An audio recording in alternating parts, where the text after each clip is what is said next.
देखिए, बहुत सारी बहनें सवाल करती हैं कि क्या औरतें जॉब कर सकती हैं, और बहुत सारे लोग समझते हैं इस्लाम में औरत को काम करने की इजाज़त नहीं है।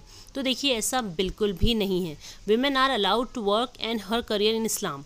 हमारी बहुत सी बहनें माशाल्लाह टीचर हैं, डॉक्टर हैं, इंजीनियर हैं, पायलट हैं, फैशन डिज़ाइनर हैं और ब्यूटिशियन हैं। और बहुत सी बहनें सीविंग क्लास, मेहंदी क्लास और ट्यूशन्स वगैरह भी करती हैं। इवन बहुत सी सक्सेसफुल बिजनेस वुमेन भी हैं, वो ऑनलाइन भी काम करती हैं और ऑफलाइन भी काम करती हैं। और हाँ, शरीयत के दायरे में रहकर ही कुछ शरई हुदूद हैं, कंडीशंस हैं और कुछ गाइडलाइन हैं जिन्हें फॉलो करते हुए औरतें बिल्कुल जॉब कर सकती हैं। देखिए, बेटी अपनी वालिद की परमिशन से और वाइफ अपनी हस्बैंड की परमिशन से जॉब और बिजनेस दोनों कर सकती हैं। Working is not at all prohibited for women at all, it is totally permissible if the conditions are fulfilled. तो जो भी बहनें काम करना चाहती हैं, जॉब करना चाहती हैं, तो उनका इन शराइत को जान लेना बहुत ज़रूरी है। तो सबसे पहले, जहां औरतें जॉब कर रही हैं वहां सिर्फ ख्वातीन ही काम करती हों, वहां अजनबी लोगों के साथ यानी नॉन महरम के साथ कोई फ्री मिक्सिंग ना हो। दूसरा ये कि मुकम्मल शरई पर्दे में रहकर अपना काम करें और काम की वजह से बग़ैर महरम के सफ़र ना करें या ड्राइवर के साथ तन्हा सफ़र ना करें। इसके अलावा खुशबू यानी परफ्यूम्स वगैरह का इस्तेमाल ना करें और जॉब की वजह से घरेलू कामकाज में खलल पैदा ना हो, मसलन घर की देखभाल, शौहर और औलाद की ज़रूरियात वक्त पर पूरी करना वगैरह। और फजूल जगह पर काम करने से परहेज़ करें जहाँ फितने का डर हो, और काम भी ऐसे हों जो आपके नेचर को सूट करते हों, such as medicine, nursing, saving, teaching and so on.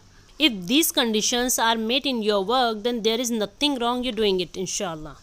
देखिए, एक बात यहाँ क्लियर कर दूँ कि अगर एक बेटी पैसे कमाती है तब भी घर का जिम्मेदार मर्द ही उसका ख़र्चा उठाएगा, और अगर एक बीवी पैसे कमाती है तब भी उसके ख़र्चे की जिम्मेदारी उसके शौहर की होगी। हाँ, अगर घर में किसी मजबूरी के तहत भाई, बाप या शौहर इस काबिल नहीं है, या बीमारी के सबब या उनमें से किसी का इंतकाल हो गया है, तब वो औरत नौकरी करके उनकी हेल्प कर देगी, ये एक अलग बात है। बट बीवी के नौकरी करने के बावजूद बीवी का खर्च उसका हस्बैंड ही उठाएगा, क्योंकि अल्लाह ने उसे ज़िम्मेदार बनाया है। और कमाने वाली वाइफ बोल सकती है, my money is my money and your money is my money. देखिए, इस्लाम ने औरत के कमाने पर कोई पाबंदी नहीं लगाई है। बिल्कुल औरत जॉब और बिजनेस कर सकती है, but the basic principle is that A women should remain at home and not go out except for necessary purposes. यानी असल कानून, बुनियादी उसूल यही है कि औरत का जिम्मेदार अल्लाह ने औरत को नहीं बनाया है, बल्कि मर्द को बनाया है, और मर्द ही जिम्मेदार है औरत का, एक रिस्पॉन्सिबल है, एक प्रोटेक्टर है, मेंटेनर है। और औरतों के लिए उनके घर में रहना ज़्यादा बेहतर है, और औरतों के लिए घर की जिम्मेदारी उठाना ज़्यादा बेहतर है कि वो अपने शौहर का, अपने बच्चों का और अपने घर का ख्याल रखे। बट अगर वो दोनों जिम्मेदारियां बखूबी अंजाम दे सकती है, यानी शौहर और बच्चों का ख्याल रख रही है और जॉब भी कर रही है, तो फिर नो प्रॉब्लम।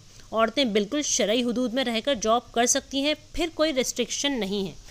और एक बात, जो भाई ये कहते हैं कि औरतों का जॉब करना हराम है, तो एक बात बताइए, जब आपकी बीवी या आपकी बेटी या आपकी बहन की डिलीवरी का वक्त आता है, तो फिर आप तब लेडी डॉक्टर क्यों ढूंढते हैं? मेल डॉक्टर से क्यों नहीं डिलीवरी करवा लेते? या अपनी बच्चियों को पढ़ाने के लिए एक लेडी टीचर का इंतज़ाम क्यों करते हैं?